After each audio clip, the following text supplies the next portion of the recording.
Legal gambling in Indiana is big business. Hi, I'm John Schwanitz, and on this week's show, we'll look at the General Assembly's ongoing effort to keep the money flowing. Indiana lawmakers, from the State House to your house.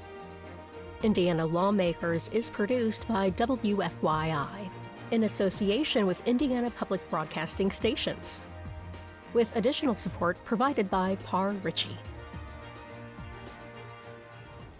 While the outcome of many policies in the legislative session may be a gamble, you can bet the Indiana General Assembly will take a closer look at gaming in our state. Indiana was one of the first states to legalize sports betting in 2019 after the U.S. Supreme Court reversed a nationwide ban on it outside of Nevada. However, legislators are now considering banning college athletes from making player prop bets, wagers that focus on an individual athlete's performance. Senate Bill 120 would prohibit vendors from accepting proposition bets from college athletes competing in the same sport. The NCAA, whose headquarters are mere minutes from the State House, has urged states across the country to bar prop bets because of the potential influence of insider information. Between sports betting, online simulations of casino games, and lotteries, gaming is becoming an increasingly popular pastime. A study conducted by Pew Research last fall revealed that 1 in 10 Americans have participated in online sports betting. House Bill 1052 would ban sweepstakes games that simulate casino-style gambling but are not expressly regulated under current state law. Other legislation proposes legalizing video gaming terminals at small businesses like bars and truck stops. The General Assembly is also considering legislation that would legalize online lottery sales, joining 18 other states that currently host online lotteries.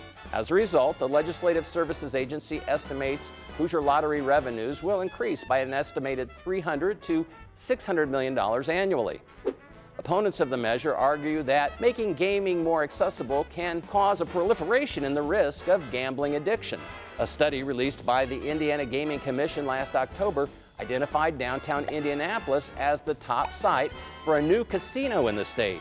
Fort Wayne officials continue to advocate for the development of a casino in their county, a possibility under House Bill 1038, which would create a 14th casino license in Indiana.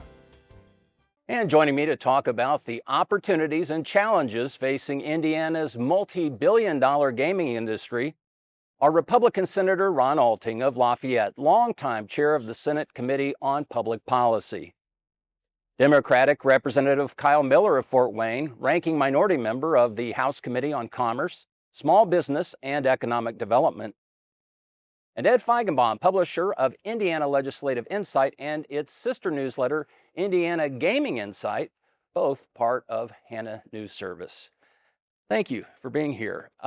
Senator Alting, let's start with you. You are the senior member in the Senate.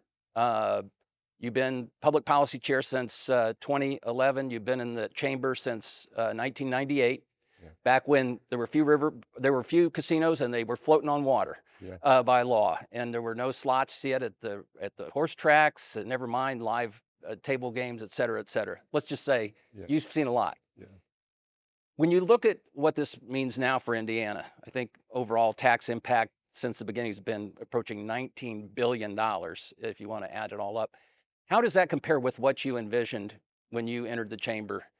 And you've been an author or sponsor of many of the bills that are most important to the growth of this industry in the state. Yeah. Well, it's changed. I mean, when I came in office, it was number one on revenue to us. Now I think it's fourth. So it's expanded, but I think that the General Assembly, both in the House and the Senate, Public Policy Committee has done a very good job of controlling it, managing it. Now, unlike Illinois, we do not have slot machines and gas stations and in the Walmarts, and there's a casino at every truck stop, et cetera, et cetera. They would tell you they're video gaming terminals, not slot machines, of course. So now, they would like to, and both the chairman in the House and myself has turned that down for forever. We want to be able to manage it. We want our existing casinos to continue to do well. But obviously, when I first got in, none of the surrounding states had them. Now all of our surrounding states have gaming, so that's the biggest difference. Even Kentucky, which was had parimutuel wagering, now has its historical horse racing machines. Yeah, So, but we're smart enough and conservative enough in Indiana to know that's not your way out, that you just can't look at it as revenue. You got to look at it as a good public policy. And that's why we kind of just kept it right where it's at inside our casinos, where we can manage it, monitor it, and it's not wide open. Conor Miller, let me ask you, you're not the most senior member, but you're here in your second term. You're a student of public policy, certainly, and have a stake in the future of gaming in this state. I won't ask you if, in 1998, what you thought, but this is what you know now. You and many of your newer colleagues, you depend on this as part of the state's budgetary formula. Is that the case? Yeah, absolutely. I mean, it is a huge source of revenue for us, and I do think that as we move forward. Speaking of Senator Alting's time, coming from when casinos floated on the water, and now we have inland casinos. I think the next sort of iteration of where we're going is iGaming and what that means for Hoosiers. We do want to keep it tightly regulated. We want to make sure that people are playing safe and still able to enjoy themselves. And so I think that iGaming sort of represents the next sort of iteration of gaming in Indiana, and we have to be very careful. I think it's already here. It's being done illegally. And I know we'll get into some sweepstakes issues, but I think it's very important that we take a look at maybe regulating some of those things to make sure that we have control over that to protect Hoosiers. And for those who may not be familiar with the term, iGaming is simply a shorthand for online wagering as it relates to casinos, or there's also the lottery, the Hoosier Lottery would be another component of this, perhaps. So, Ed, in all deference to the senator, who is the most senior member of his chamber, you got 10 years on him in terms of State House coverage back to 88 or 89. Again, I'll ask you the same question. Is this what people ever had in mind, that we've become now? We were, I think, third at one point gaming revenue state in the country. We've dropped to seventh because of the extensive competition that seems to be ever increasing. But yeah, nobody expected this. We voted for the so-called lottery amendment in 1988, and then we got the lottery in 1989. I think there was one voice out there in the wilderness that said, no, this is more than just about a lottery. This opens everything up for legalized casinos. And everybody said, oh, no, we'll never have that. But yeah, we watched that start up in 1989, come to fruition in 1993, June 30th, 1993, the last day for getting a budget, and we passed riverboats as part of that budget. But nobody expected that we'd be making $2 billion in revenue from the casinos like we did last year, or now we're even bringing in $50 million a year. We did $50 million in taxes on sports wagering last year.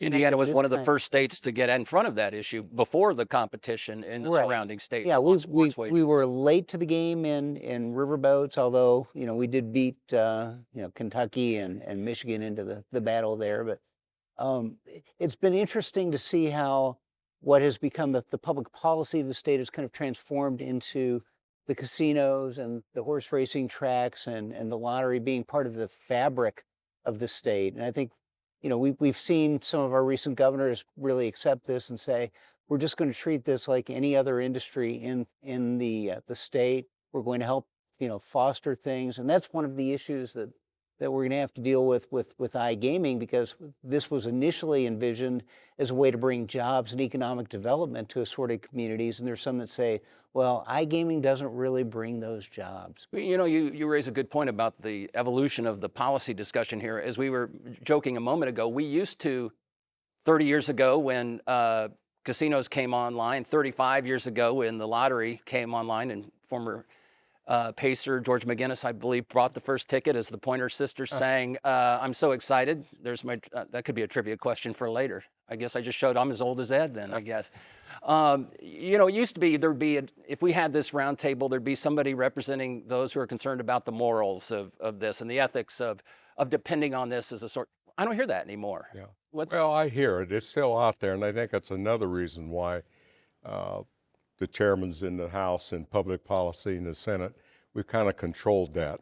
I think we've got a foundation of gaming it's our casinos, it's the 2 racetracks, et cetera, et cetera. And I think we're just going to continue to improve on that. I don't see expansion. We was one of the first that did the sports betting. I think we've learned a little bit of that. Statistics show about 56% of college students are participating in sports betting.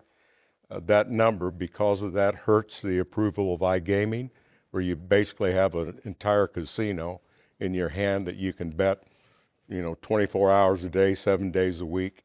The states that have done iGaming having trouble on embezzlement, money laundering, all the statistics are there. So that's something I think is full of some bad news, and something I don't see happening in Indiana for quite a while.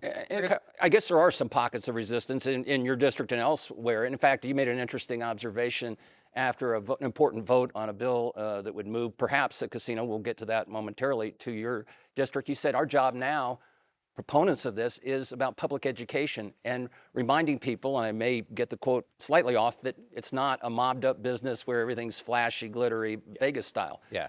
That will disappoint some people. I think they want the flashy Vegas style, but how much of this is public education? A lot of it's public education. A lot of it is trying to overcome those concerns. And I will just say, as sort of a side note, we have to do a better job of taking care of our problem gamblers in Indiana. We do a really poor job right now of doing that. We I think spend about $100,000 a year on problem gambling. That needs to be much, much higher to give, as gaming, 30 years ago, we decided this was a gaming state. And so we need to make sure that we're taking care of those Hoosiers that have recognized they have a problem and ask for those resources. But you're right, a lot of this, so much of this is about education. We've come out of the sort of moral objection, it's still there, but we've come out of that into more of a space about what it can do for our communities and what it can't do and what the guardrails are. And so, yeah, this isn't 1960s Vegas, where things are being controlled by a nefarious entity. These are all regulated entities very well by the state, and we want to keep it that way and make sure that we're educating the public on what gaming is and what gaming isn't. No, Wayne Newton was there then, and he's still there. So some things don't be change Wayne a little bit. about their. See, it's all local, right? Well, I think what Representative Miller needs to do is tell the people of Fort Wayne that if they don't want a casino in their backyard, they're going to get a data center. It really is about education, and it's more of a NIMBY thing now than a moral kind of thing, but it's still a delicate balance. And we did the right thing by accident, I think, in 1993 when we set up the original 10 casinos where they are, and we created an oligopolical structure that really worked. We didn't have too many casinos like Mississippi did, so everybody succeeded.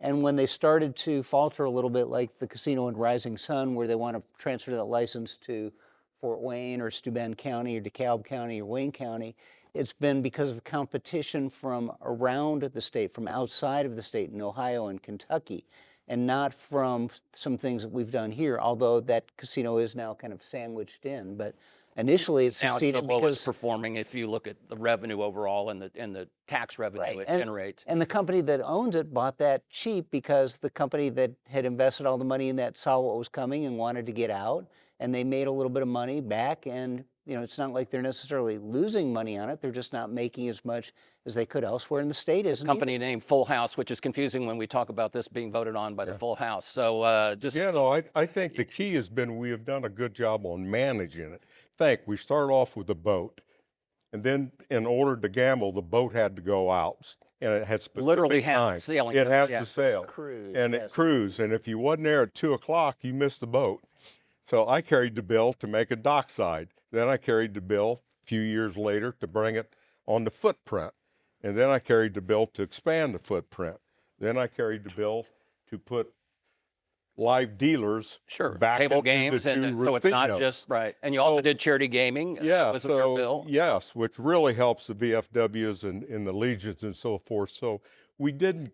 It's like my friend said here. We didn't just go crazy at the beginning. We managed our growth. And in terms of this, I guess those who are concerned about the growth, quote unquote, of gaming would say there's not a growth here. You're taking a license that is in Rising Sun, sandwiched in between, among others, and is now facing extensive competition from Cincinnati, which now has a casino. It didn't when it started, and move it to one of the 4 counties Ed just mentioned: Steuben, DeKalb, Wayne, or Allen.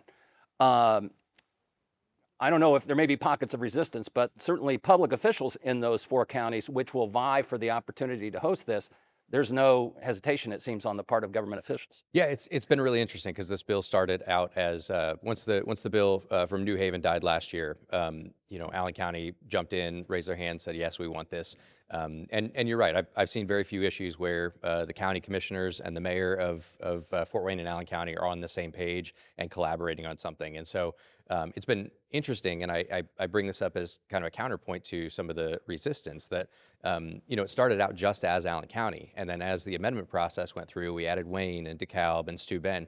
So you have counties that are actively trying to get this casino in their community because they see the benefit of it, what it can do for their communities, and not only that, from our perspective as state senators, state representatives, what it could do for state revenues as well. And Senator, this makes sense to you. I know you had a competing bill. I mean, it came out of your chamber that would have done this much the same, but it only would have moved it essentially from this casino in Rising Sun to Allen County. Now you have the other people vying, and as the bill stands now, all 13 of the licensed casinos that are licensed by the state of Indiana can bid on this. Now it's $500 million investment over 5 years, $50 million up front, $30 million to Ohio County, which encompasses Rising Sun. Yeah. Is this the way to go? It is the way to go, and we were smart. Less government is the best government. So we finally walk up to the idea of let's do an independent study on the sites that are available, the best sites for a casino, and keep legislators out of it. And that's how we come to Fort Wayne and some of the other locations, which really was a huge help. And we did that over this past summer. So that happens to be one, but it's no expansion in it. And we're not giving, certainly after the numbers you just mentioned, we're not giving him anything. They're paying for it. Not likely that all 13 are Yeah. going to seek that. Yeah. The senator mentions the Spectrum report, which was ordered up by the General Assembly last session. It came out in October. Now, it did like and say kind things about Allen County or Northeast Indiana as being the best place to generate revenue and also compete with out-of-state entities. Number one, though, was Indianapolis. They said that's the biggest impact, but it might affect the horse racing industry. Ed, if we're serious about this as a state maximizing revenue, why not just go with Indianapolis? Well, you could, and you should, if that's all that you cared about. But, in every decision that we've made, as Senator Alting indicated, you look at the impact on others, and cannibalization is pretty strong when you look at an Indianapolis casino. You're taking money from Terre Haute, you're taking money from Shelbyville, you're taking money from Anderson, and then you're also And the two latter are the horse tracks, which, right, which the receipt fund the business and the of horse racing in the state. Yeah, and Purdue University has done a study for the Horse Racing Commission that shows that the ag equine industry in the state has about a $2 billion impact, and that's a few years back. Yeah. So it's really kind of a tough call for the state, but at the same time, you're also not mandating that somebody put a casino somewhere. It's going to be a business decision. You've got, as you said, the 13 casinos that are out there. I think they're owned by 7 different companies, so there are potentially 7 operators. You take out a couple that certainly aren't going to bid, and you're down to about 3 or 4, maybe 5 at the most. But it's going to be difficult, with all respect to my friends in Richmond and Wayne County, to convince an operator to say, okay, I've got this other casino or 2 other casinos in Indiana, and I'm going to invest another $550 million into Wayne County. So you're going to go where you think you're going to get the best return on your investment, where you think that that's going to make you a profit, and it's going to be a joint decision between the individual counties that have been authorized and the Indiana Gaming Commission looking at what's best for the state. Kyle Miller, what do you tell the folks who say, the legislature shouldn't be picking winners and losers or holding businesses harmless? When the business world, you get into something, you invest, maybe it works, maybe it doesn't. If you're good, you succeed. If you're not, you don't. Essentially, the operators of the Rising Sun Casino will be held harmless. And in fact, if this goes through as planned, there will be an obligation of the entity that gets the contract up in the Northeast or east part of the state to buy out essentially the Rising Sun facility based on a third-party independent assessment of the valuation. Does that make sense as a policy standpoint? Well, I think as Chairman Alting said, I think that's why we have this bill in a really good spot, where it doesn't just pick Full House and allows Full House to move. It allows that license that they currently have and control to move and then be bid on by other companies. And so we're trying really hard not to pick winners and losers, right? Full House has invested in Rising Sun, in the casino. And they've bought the license, and so they do have business decisions to make. And just like any other business, when you hold an asset, you want to get paid for that asset. And so I think that's why we have the bill in a really good spot, because it kind of satisfies everybody while not expanding gaming, not creating a new license, but still allowing that competition that we take very seriously here in Indiana. I think the difference, we're talking about casinos, is keep in mind it's the most regulated industry in the entire state of Indiana. I mean, they are under the microscope 24/7.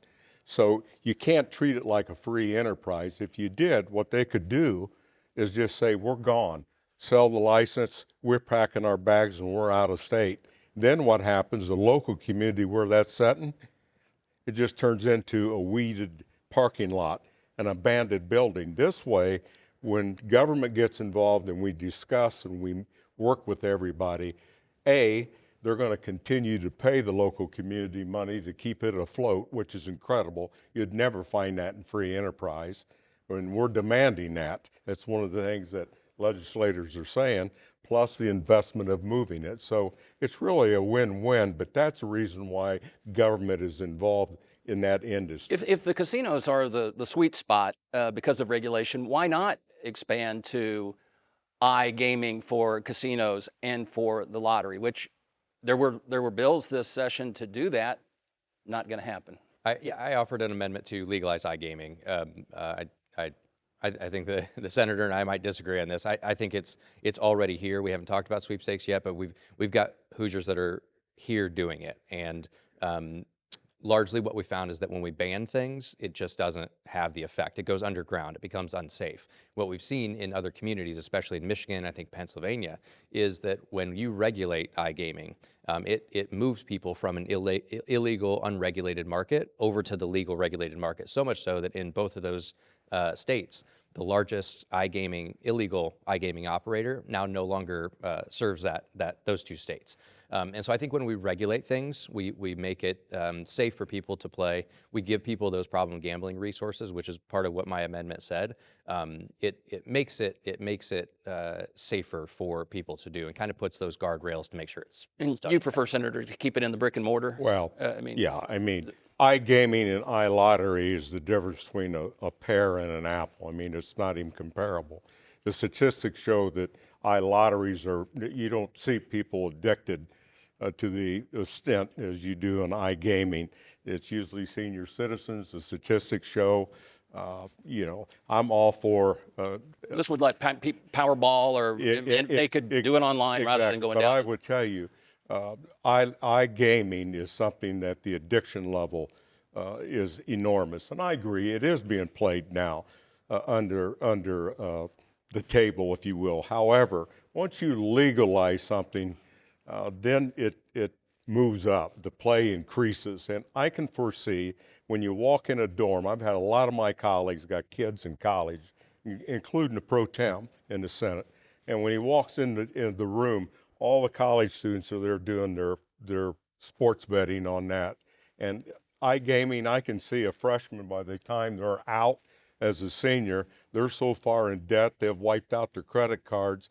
Not only are they going to have to make up the debt to go to a university, but they'll be so far in debt, their credit rating will be completely gone. For public policy, is a good public policy. Forget the income, and it's my opinion, it's horrible public policy. There seemed to be some momentum for both iGaming and iLottery this session, particularly iLottery. It's been stagnant revenue maybe for 5 years at about, not up, not down, for $1.7 billion, which is still not chump change, I suppose. Are you surprised that nothing emerged. It got caught in a whipsaw between the pro iGaming forces and the ones that wanted to be even more restrictive or didn't feel that certain bills were the right platforms for it. But the whole iGaming issue becomes really interesting when you look at it in the broader context and think about, what we're doing with casinos with the extra jobs. If you've got 1,000 jobs at a given property, perhaps, or 500 jobs, you don't necessarily have those with iGaming. But the casinos also offer, a little bit more than just the opportunity to gamble. You've got big entertainment venues at most of them. You've got meeting convention facilities. You go there to do something social. You go with friends. You go to the restaurants there. Good restaurants. And what we've been talking about for Fort Wayne would be a tremendous complex. The one last year for New Haven was something that was a lot more than just a casino. So you're talking about campuses. You're not just talking about $500 million investment over 5 years. That's more than pup tents, I would imagine, and a food stand over in the corner. We've talked about bills that didn't make it. Let's talk about one that seems that it is on rails. It's going to get a hearing, I think, at the same hearing before Senator Alting next week. That the first bill we talked about, moving the casino, and that's sweepstakes. And I'm not sure I even understand what this is, but it would ban online sweepstakes, which masquerade, critics would say, as casino gaming, but unregulated. You've taken sort of the contrarian position and said, we already have 200,000 Hoosiers playing these games. Why not regulate it, tax it? Make a case. I think just in general, that's my approach to public policy is keeping things below board. It makes people unsafe, and so we do have these sweepstakes companies that there are two aspects to two currencies, if you will, to these apps that you play. They offer a free version where you have gold coins. You can play as much as you want. You're playing casino-style games. You're playing slots and poker and everything you'd find in a typical casino on your phone. They also have another currency, which is actual dollars. Now, you can't put in actual dollars to these sweepstakes companies. You buy gold coins, and then as a bonus, they give you a bonus of actual real money that you can win and play with real money. And so, nobody really has a problem with the free side of these sweepstakes companies. They do have a problem once you start playing with real money, however it happens. Now, the sweepstakes companies would say, you're not actually wagering for money. I don't buy that argument. But like you said, we've got 200,000 Hoosiers already playing it. It's a multi-million-dollar business already, yet unregulated. And so we can't keep players safe. We can't make sure that if they do win, they get guaranteed payouts. And so my position, much as it is with iGaming, is let's bring it above board. Let's tax it. Let's regulate it. Let's make it safe. And you're right. You were in fact on the opposite side of that issue, just as you were a moment ago. Reasoning the same? Well, no, I agree with him. In fact, I've got an amendment that's going to do exactly what he's saying. I'm going to put it back in the bill, the sweepstakes, because it's being done. There's no money exchange. We're making news. I like that. That's people good. Enjoy that. And I'm also going to tax them to the point that should bring in about $20 million a year, which now they're not. Right. So I'm doing exactly what my House member you're persuasive. Wow, this is sitting here listening to that. Bipartisanship right here. Yeah, so and you're confident that can make it through? I think so. That's quite a reversal from the bill as it stands now. What I'm doing in there, I'm also going to limit for 1 year, and that will give the House and the Senate time to negotiate and maybe come up with a better public policy for them, et cetera. But just to come out like we did this year in the House bill and say, you're out of business, you're done, for no reason at all. They didn't do anything against the law. They've been clean. We haven't seen any addiction numbers on it. I mean, I just don't think that's very user-friendly to that industry that's been here for quite a while. So if you will, maybe a probation so we can get our act together, working together. I'm going to put an amendment back in it and with a 12-month wait period on that, and hopefully then we'll come back and make it permanent. Ed, does that plot twist and the compromise that you've just heard, does that fly? That's not going to be good news for the incumbent casino companies, which have the so-called skins for their sports wagering operators, want to be able to expand themselves in the iGaming world. if they're going to be coming up against sweepstakes operators that are not part of the current regulated community, that are not paying those kinds of fees that they're paying, they're not going to be happy with it. I would say to those operators is that if you think that in this kind of betting that they may win a toaster is going to affect a casino, get your big boy pants on, because that's just not going to happen. You're talking about two different. It's not going to affect the casinos. I mean, you're looking at money in the casinos. You're looking at products. That's what they said about VGTs too. That's Look true. At Illinois. That's true. Well, did we ever as a state really regulate everything? You mentioned the video gaming terminals, which I don't want to shock anybody. They are in existence in Indiana. Probably if we went to a few truck stops or bars or But who not knows those where. 35,000 Cherry Masters that we eliminated. So they're those, and then we haven't even talked about some of the predictions market. There are states. I have a son in California that can't bet legally on sports, but he can invest, I guess, in a market prediction about who's going to win and lose.